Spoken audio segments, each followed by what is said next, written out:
The rain hammered against the windows of the small apartment like bullets against glass. Maya Rodriguez pulled her threadbare cardigan tighter around her shoulders as she checked the locks one more time. The sound of her 8-year-old daughter Sophia coughing from the bedroom made her wince. Another sleepless night ahead.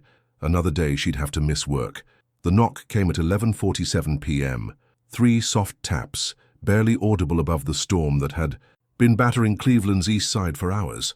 Maya froze, her hand still on the deadbolt. Nobody knocked this late in Collinwood, especially not on nights like this. The neighborhood had its problems. Empty lots where houses used to stand, boarded-up storefronts, and the kind of silence that came from people minding their own business out of necessity rather than choice. Another knock. More urgent this. Time? Mom? Sophia's voice drifted from the bedroom, thick with congestion. It's okay, baby. Go back to sleep, Maya called softly, approaching the door with careful steps. The floorboard by the kitchen table creaked. She'd been meaning to fix it for months, but the hardware store receipt was just another expense she couldn't afford. Through the peephole, she saw a woman standing in the hallway. Not young, maybe mid-50s, with shoulder-length grey hair plastered to her head by the rain. Her clothes were expensive-looking, a wool coat that probably cost more than Maya made in 2 months, but she was soaked through and shivering. There was something fragile about the way she stood, like she might collapse at any moment. Maya's mother had always told her that kindness was the one thing poverty couldn't take away from you. But kindness didn't pay the rent, and strangers at midnight usually meant trouble. The woman knocked again, and this time Maya heard something that made her decision for her. A sob, barely contained, the sound of someone who had nowhere else to go. She opened the door. "I'm sorry," the woman said immediately, her voice shaking from cold and something deeper.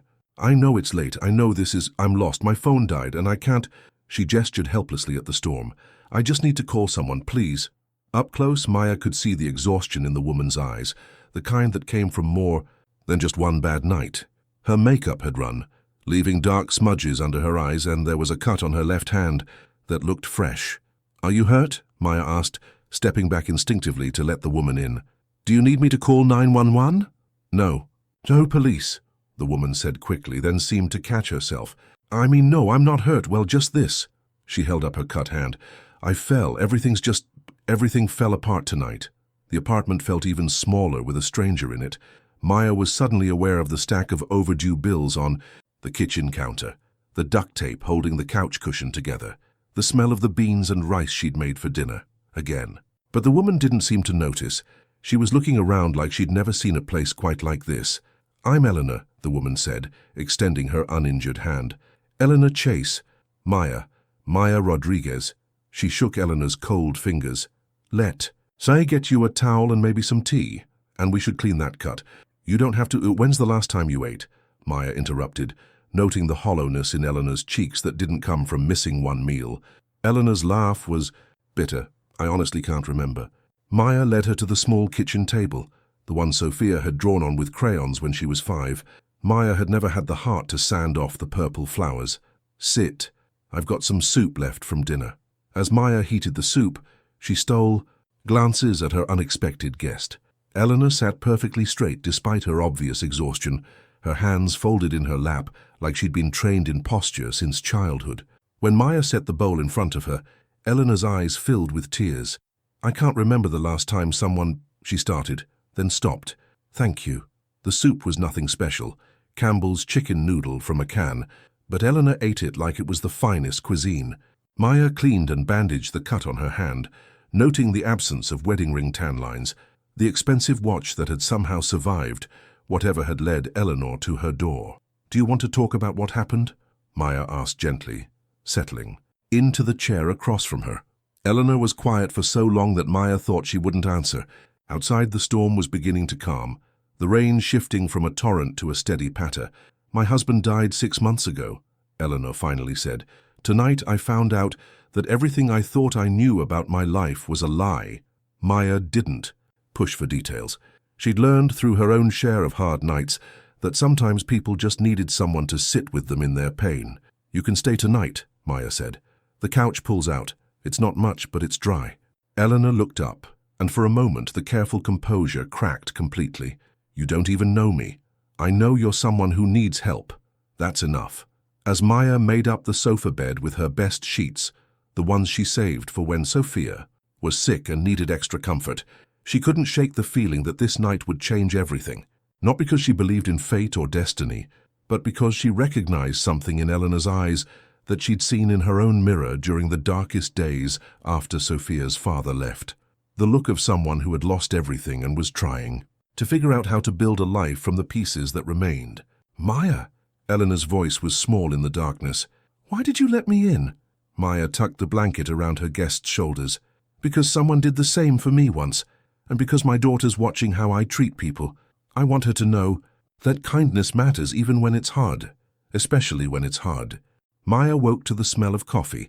Real coffee, not the instant kind she'd grown accustomed to stretching until payday. The morning light filtering through her thin curtains revealed Eleanor in the kitchen, fully dressed and looking more composed than she had the night before. Her hair was pulled back neatly, and somehow she'd managed to make her expensive clothes look presentable despite their ordeal. "I hope you don't mind," Eleanor said, turning from the stove. "I found your coffee maker and thought I'd make breakfast. It's the least I can do." Maya blinked, still processing the scene. Her rickety card table was set with mismatched plates she'd bought at Goodwill, but Eleanor had arranged them like fine china. The scrambled eggs looked fluffy and perfect. The toast was golden brown, and there was orange juice. Actual orange juice, not the powdered kind. "Where did you—" "I walked to that little market on the corner. Joe's, I think?" The owner was just opening up. Eleanor poured coffee into Maya's favorite mug, the one Sophia had made in art class with "World's Best Mom" painted in uneven blue letters. "I bought a few things. I hope that's all right." Maya felt a flush of embarrassment. Eleanor had probably seen the empty refrigerator, the bare cupboards. "You didn't have to do that." "I wanted to." Eleanor's smile was small, but genuine. "It's been a long time since I've cooked for anyone." Sophia emerged from the bedroom, hair sticking up in all directions, still in her frozen pajamas from 3 years ago that were now too short in the arms and legs. She stopped short when she saw Eleanor. "Mom, who's the lady?" "This is Eleanor, sweetheart. She's our guest." "Eleanor, this is my daughter Sophia." "Nice to meet you, Sophia," Eleanor said, and Maya was surprised by how natural she sounded. "I made extra eggs if you're hungry."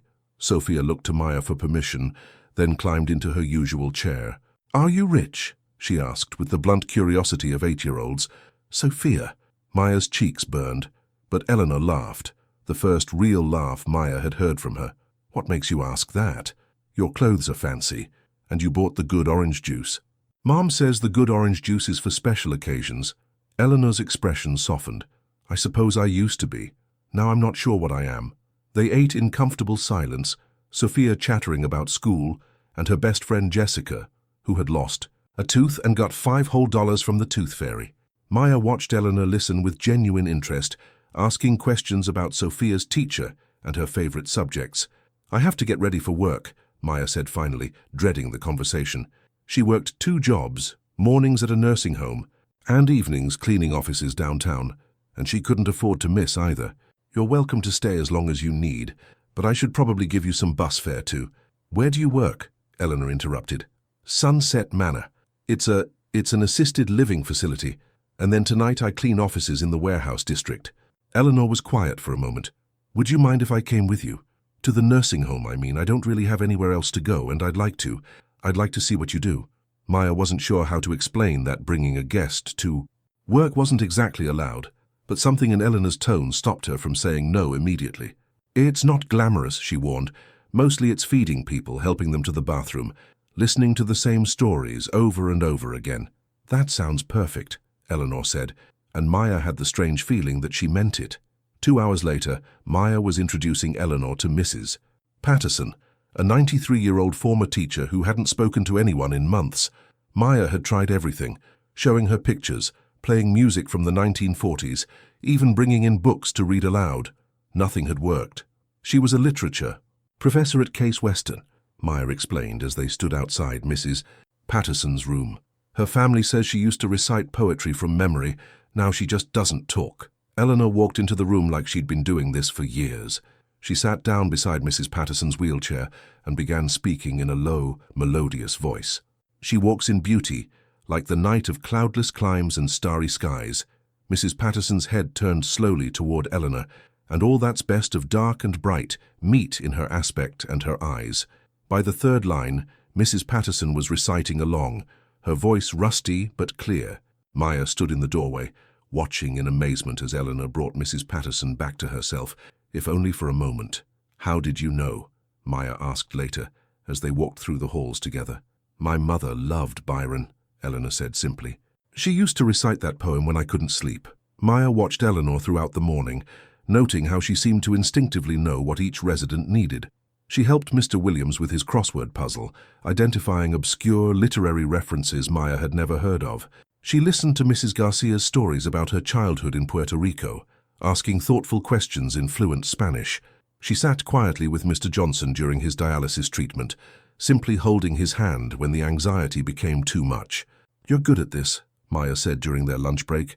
They were sitting in the small employee cafeteria, sharing a sandwich Maya had packed. "I spent a lot of time in places like this when I was younger," Eleanor said, "visiting my grandmother, later my mother. You learn that sometimes people just need to be seen." "What did you do before, for work?" Eleanor's expression grew guarded.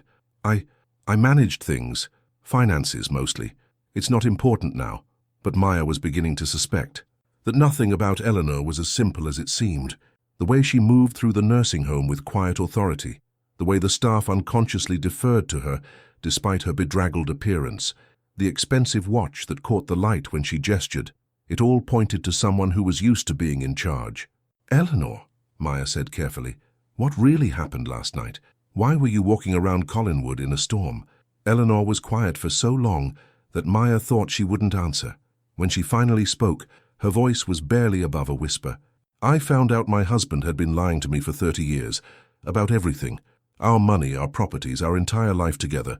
He died owing millions to people who don't forget debts. I had lawyers in my house yesterday, taking everything I thought was mine. I walked out with what I was wearing and couldn't face going to any of the friends who might not be friends anymore once word gets out." She looked up at Maya with eyes that held a lifetime of careful control, finally cracking. "I walked for hours. And when the storm hit, yours was the first door that looked like someone might answer, who wouldn't judge me for falling apart." Maya reached across the table and took Eleanor's hand. "I'm sorry, I can't imagine. The worst part is that I feel like such a fool. All those years I thought I was building something with him. Now I don't know what was real and what was just performance." Maya thought about her own marriage, brief and painful, ended when Sophia's father decided that responsibility wasn't for him. The betrayal felt different, but no less devastating. "Real is what you choose to do next," she said. "Real is how you treat people when you don't have to impress them anymore." Eleanor squeezed her hand. "Thank you for letting me help today. I haven't felt useful in a very long time." As they walked back to the residence rooms, Maya couldn't shake the feeling that Eleanor was still hiding something important. But watching her gentle interactions with people who had been forgotten by almost everyone else, Maya decided that some secrets were worth keeping, at least for now. What mattered was that Eleanor was here, present in this moment, making Mrs. Patterson smile for the first time in months. The rest could wait. 3 weeks had passed since that stormy night, and Eleanor had settled into a rhythm that surprised everyone, including herself. She'd found a small studio apartment 6 blocks from Maya's place, nothing fancy but clean and safe, and had taken a part-time job at Sunset Manor. Officially, she was a companion volunteer, but Maya noticed how the staff had started bringing their hardest cases to Eleanor, how families requested her specifically for their loved ones. The cut on Eleanor's hand had healed, leaving only a thin white line, but other changes were more dramatic. She'd traded her expensive clothes for practical scrubs and comfortable shoes. Her hair was shorter now, easier to manage. She looked younger somehow, despite the lines around her eyes that spoke of sleepless nights spent facing an uncertain future. "You're different," Sophia announced one Tuesday evening as the 3 of them shared dinner at Maya's table. It had become their routine. Eleanor would stop by after work, usually bringing groceries or supplies that she claimed were extras she couldn't use. "Different how?" Eleanor asked, serving herself the beef stew she'd helped Maya prepare. "You smile more. Real smiles, not the pretend kind." Maya looked up from her bowl, surprised by her daughter's observation. Sophia was right. The careful composure Eleanor had worn like armor was gradually being replaced by something more genuine. "Sophia," Maya warned gently, but Eleanor held up a hand. She's right. I forgot how to smile for real somewhere along the way. Your mum's been teaching me how to remember. The comment made Maya blush. Over the past weeks, she'd grown to look forward to Eleanor's visits, to their conversations after Sophia went to bed, to the easy companionship that had developed between them. Eleanor never talked down to her, never made her feel small for living paycheck to paycheck. Instead, she asked questions about Maya's life, her dreams, her fears with the kind of attention Maya hadn't experienced since, well, maybe ever. Mrs. Rodriguez, Sophia said suddenly, using Eleanor's formal name in the way children do when they're testing boundaries. Why don't you have kids? Maya nearly choked on her stew. Sophia, it's okay, Eleanor said softly. We tried for a long time. It just wasn't meant to be. The sadness in her voice was brief, but profound, and Maya felt a new piece of Eleanor's puzzle click into place. The way she lit up around Sophia, the natural ease with the elderly residents at Sunset Manor. She was someone who had love to give, and nowhere to put it. That's sad, Sophia said with 8-year-old directness, but you can share me if you want. I have enough love for extra people. Eleanor's eyes filled with tears so quickly that she had to look away. That's the nicest thing anyone has ever said to me. Later, after Sophia had fallen asleep to Eleanor reading Charlotte's Web with different voices for each character, the two women sat on Maya's small balcony sharing a bottle of wine Eleanor had brought. The view wasn't much. Other apartment buildings, a parking lot, the distant lights of downtown Cleveland, but the October air was crisp and comfortable. Can I ask you something? Maya said, emboldened by the wine and the intimacy of the moment. Always. That first night when you said everything you knew about your life was a lie, what did you mean exactly? Eleanor was quiet for so long that Maya thought she'd overstepped. When she finally spoke, her voice was careful, measured. Richard, my husband, he was in real estate development, or that's what I thought. Turns out he was also involved in things that, well, let's say they weren't entirely legal. Money, laundering mostly, using legitimate businesses to clean profits from less legitimate ones. Maya felt a chill that had nothing to do with the October air. Did you know? No. God, no. I thought I was married to a successful businessman who occasionally bent rules but never broke them. I balanced our personal books, managed our social calendar, hosted charity events. I was the perfect wife, completely oblivious to what was really funding our lifestyle. She took a sip of wine, her hands steady despite the magnitude of what she was confessing. When he died, the lawyers came. Apparently, the FBI had been building a case against him for years. Everything we owned was bought with illegal money, which meant everything could be seized. The house, the cars, the investments, even my jewelry. It was all evidence now. But you got away with this, Maya gestured around them. So you weren't in trouble, legally? No. The authorities determined I was genuinely ignorant of his activities.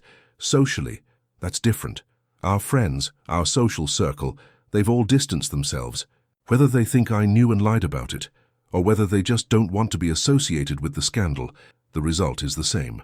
I went from having a full social calendar to having no one return my calls in the span of a week.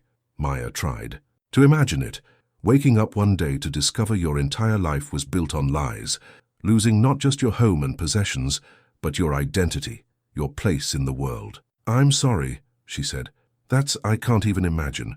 The strangest part is that I'm not sure I miss it as much as I thought I would. All those charity galas and country club events, I was performing a role, not living a life. These past weeks, working at Sunset Manor, spending time with you and Sophia, it feels more real than anything I did in 30 years of marriage.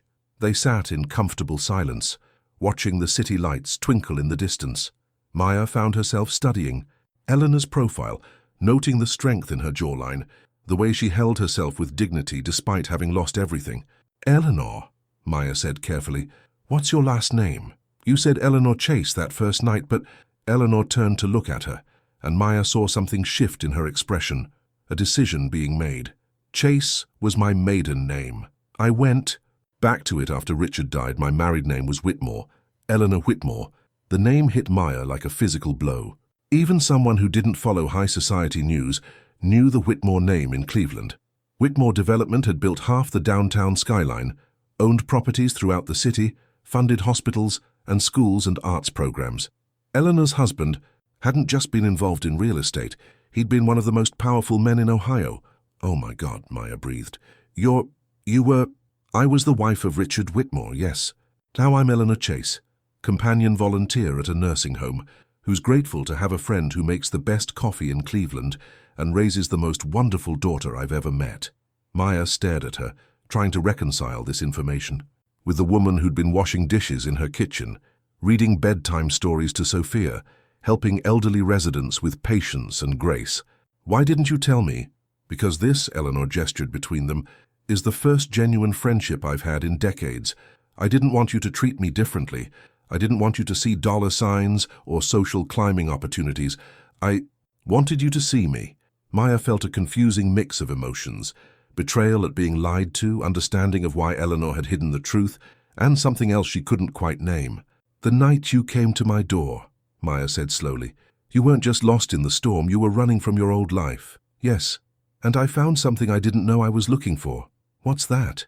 Eleanor looked at her with an expression so tender it made Maya's heart skip. I found home.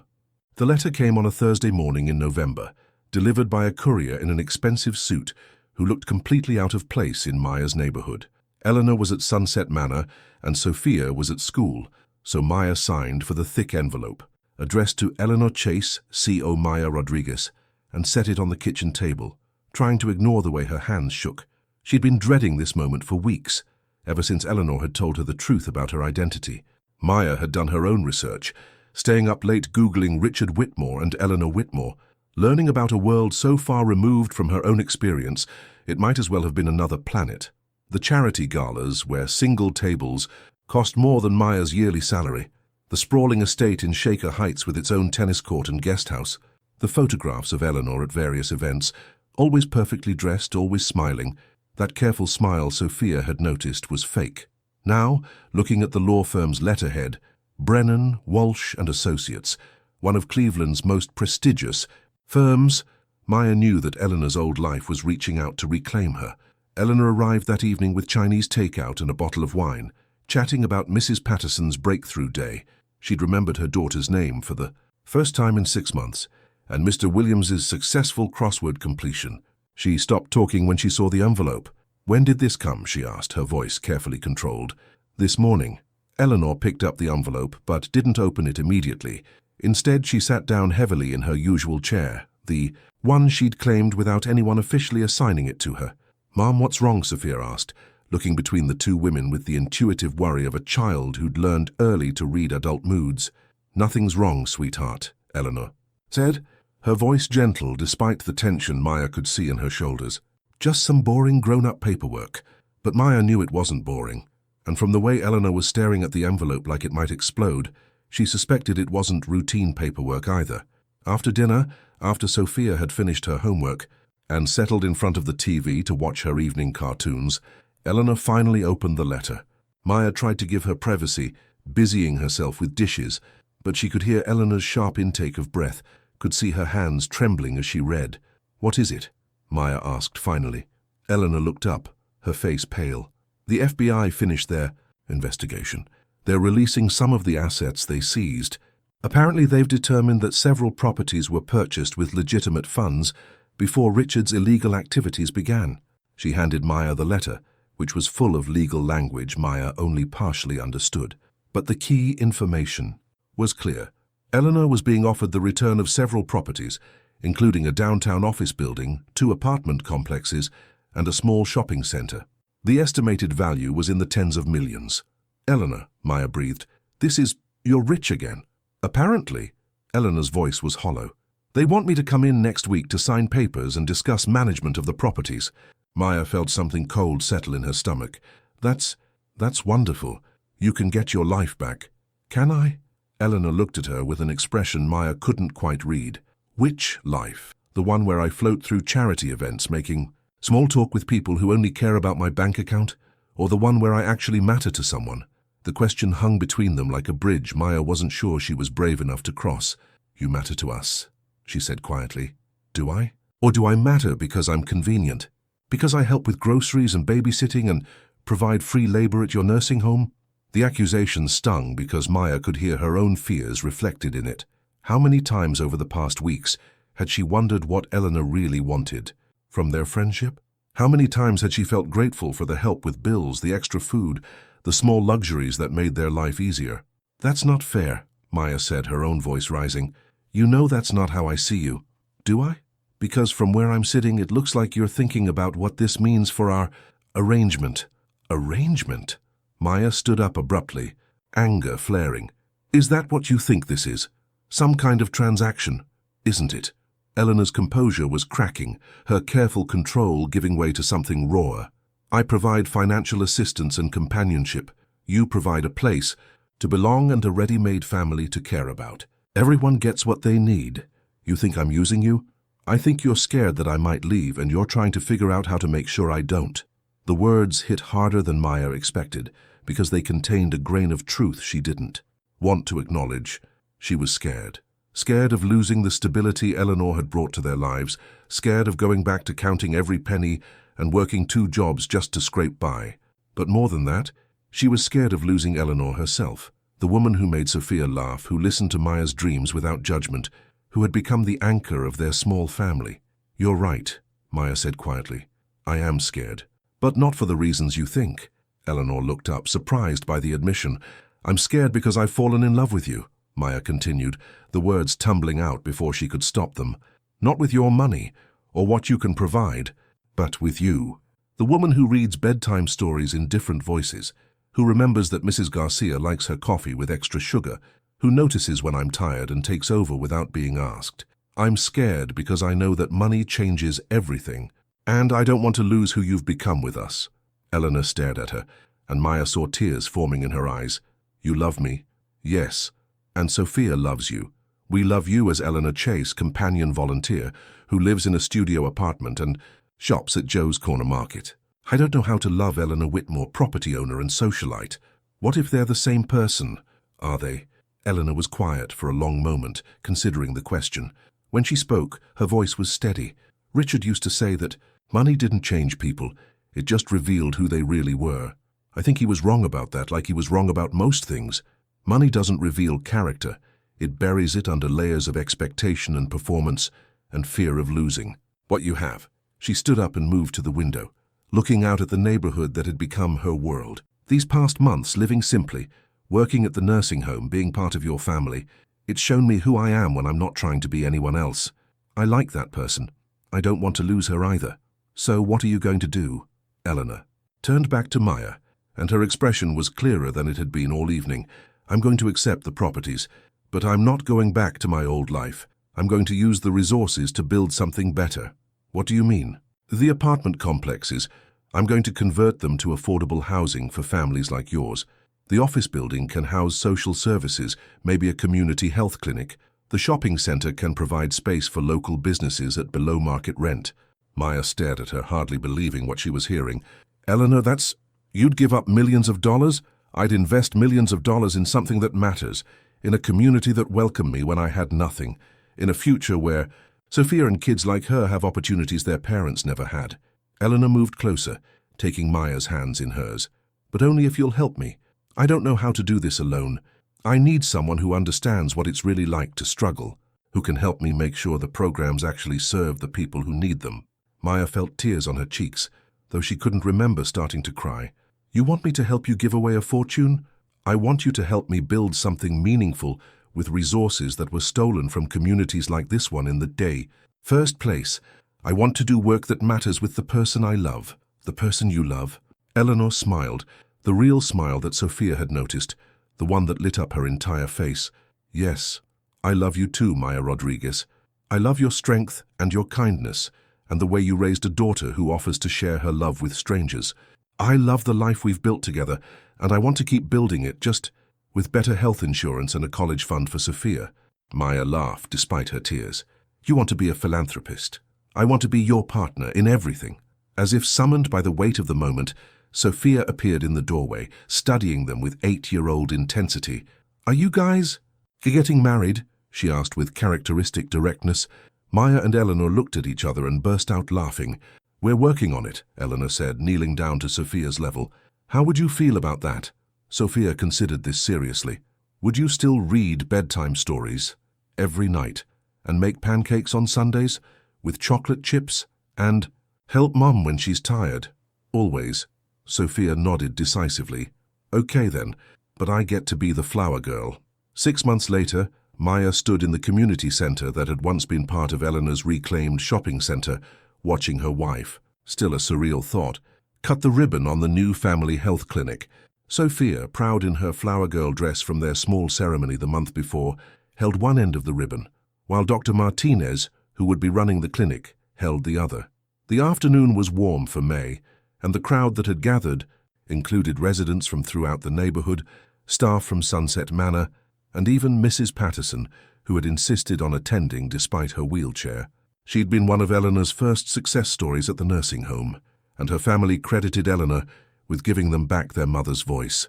"Thank you all for being here," Eleanor said, her voice carrying clearly over the crowd. "This clinic represents something I believe deeply, that healthcare is a right, not a privilege, and that strong communities take care of their most vulnerable members." Maya watched the faces in the crowd, neighbors who had been suspicious of Eleanor at first, wondering what this former rich lady wanted with their community, but who had gradually come to trust her as they saw her commitment was real. Eleanor had kept her promise to build something meaningful. The apartment complexes were now home to families who had been priced out of safer neighborhoods. The office building housed a food bank, job training programs, and legal aid services, and now the clinic would provide healthcare to anyone who needed it, regardless of their ability to pay. None of this would have been possible without the community members who shared their wisdom and guidance, Eleanor continued, particularly my wife, Maya, who taught me that real wealth isn't what you own, it's what you build together. The crowd applauded, and Maya felt that familiar warmth spread through her chest. Eleanor had been right that money changed things, but not in the ways Maya had feared. They lived in a larger apartment now, one with reliable heat and no leaky faucets. Maya had been able to quit her evening cleaning job and focus on her work at Sunset Manor, where she was now the volunteer coordinator. Sophia attended a better school and had already announced her intention to become a doctor so she could work at Eleanor's clinic when she grew up. But the changes that mattered most had nothing to do with money. They had to do with the way Eleanor's face lit up when she saw them at the end of each day, the way she and Maya made decisions together, the way their small family had grown into something solid and permanent and real. As the crowd began to disperse, exploring the new clinic and chatting with staff, Maya felt a small hand slip into hers. "Mom," Sophia said, "was Eleanor really poor when she first came to our house?" Maya thought about the question, remembering that stormy night that felt like a lifetime ago. "She didn't have money," Maya said carefully. "But poor is about more than money. Eleanor was poor in ways that mattered.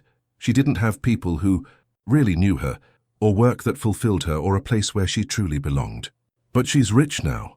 Maya looked across the crowd to where Eleanor was deep in conversation with Dr. Martinez and several neighborhood mothers, her face animated as she listened to their suggestions for improving the clinic's services. "Yes," Maya said, "we all are." As they walked home together through the neighborhood that had become their world, Maya reflected on how strange life could be. A year ago, she never could have imagined that a stranger's knock on her door during a thunderstorm would lead to this, to love, to partnership, to the kind of security she'd only dreamed of for Sophia. But more than that, she couldn't have imagined that helping someone who had lost everything would teach her how much she actually had to give. Eleanor had arrived with nothing but expensive clothes and a lifetime of careful manners. She was leaving, or rather staying, with something far more valuable, a family, a community, and the knowledge that her life could be measured not by what she accumulated, but by what she contributed. That night, as they tucked Sophia into her new bedroom, complete with the bookshelf she'd always wanted, Eleanor turned to Maya with the expression that had become familiar, part wonder, part gratitude, part simple happiness. "Do you ever regret it?" she asked. Opening the door that night, Maya looked around their home, filled now with the comfortable chaos of a family that had found its footing. Sophia's art projects on the refrigerator, books scattered on the coffee table, the sound of their washing machine running without Maya having to worry about the utility bill. "Never," she said. "Best decision I ever made. Even though you had no idea who I was." Maya kissed her wife's forehead, breathing in the scent of the lavender shampoo they now bought without checking the price, especially because I had no idea who you were.